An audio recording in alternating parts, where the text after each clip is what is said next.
ছোট ভাই কি হলো? ছোট ভাই ওইদিকে কোথাও পেলাম না তো বউটাকে। মানে?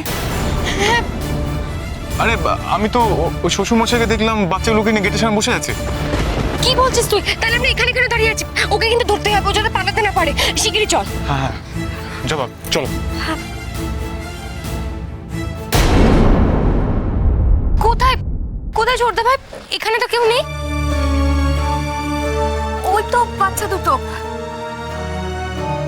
খেতে খেতে দেবো বাবু, কিন্তু তোমাদের মা কোথায়? তো কোনো মা নেই।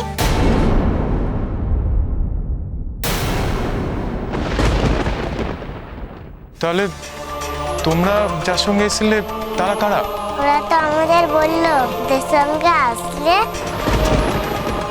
আর খেতেও দেবে, তাই তো ওদের সঙ্গে এসেছি।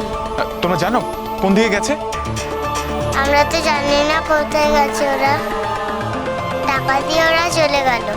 এবার তোমরা আমায় খেতে দাও। দেবো বাবু, খেতে দেবো।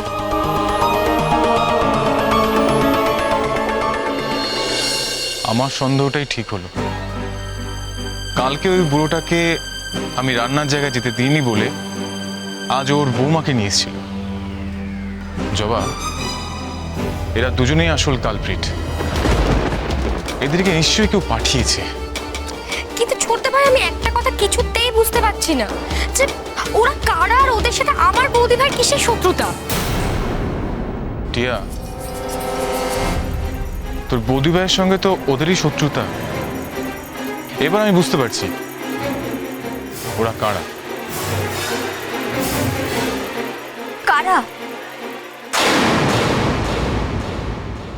বড় বৌদি আর মেজ বৌদি।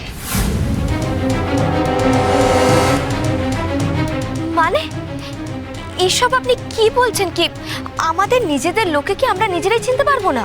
যাতে আমরা চিনতে না পারি সেই জন্যই তো, সেই জন্যই ওরা ছদ্মবেশে এসছে। ছোট ভাই জানিস তো আমার না ওই বউটার হাঁটা চলা, তারপরে কিছু কিছু কথাবার্তা শুনে জানি না কেন বারবার মনে হচ্ছিল এখন নিজ বউদের কথাবার্তা যেরকম টান ওরকম। কিন্তু কিন্তু বুড়োটাকে দেখে তো আমি এক ফোঁটাও বুঝতে পারিনি যে ওটা বড় বৌদি। সত্যি আমার না ভাবতেও অবাক লাগছে যে ওদের আমার বৌদি ভাইয়ের প্রতি এত হিংসা। আমার কিন্তু কালকেই খটকা লেগেছিল। আমরা যখন বাড়ি ফিরলাম তার ঠিক পরেই কিন্তু বড় বৌদি ফিরলো, হাতে একটা ব্যাগ ছিল, মনে আছে? আর আজকে যখন আমরা বেরোচ্ছি তার আগেই দুজনে বাড়ি থেকে হাওয়া। আর ঠিক এইখানে আজকেও বুড়োটা তার বৌমাকে নিয়ে এলো। না জবা, এটা কাকতালীয় হতে পারে না। দুয়ে দুয়ে চার হয়ে যাচ্ছে।